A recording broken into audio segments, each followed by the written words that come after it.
اپا شهلا جان جانی اپا ایهادا پیغمبر زبورتانی کی بود؟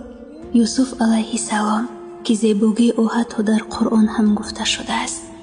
پیغمبر ایهادا با صبر کی بود؟ ایوب علیه السلام که نوابسته به امتحاناتش هیچگاه روزگی بیان نکرد. که اول مسجد ساخت؟ ابراهیم علیه السلام و اسماعیل علیه السلام آنها با امر خدا کعبه را ساختند. کس از همه عمر زیاد دید؟ نوح علیه السلام که در دوام 950 سال خلق خود را به راه حق دعوت کرد. ایهادا پیغمبر جوانتر کی بود؟ یحیی علیه السلام او هنوز در کودکی پیغمبر شده بود.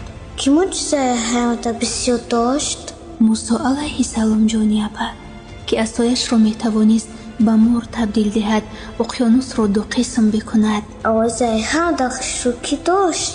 داوود علیه السلام. اپا جان مهربان ترین پیغمبر کی بود؟ جانی اپا مهربان ترین پیغمبر این محمد صلی الله علیه و سلم بود.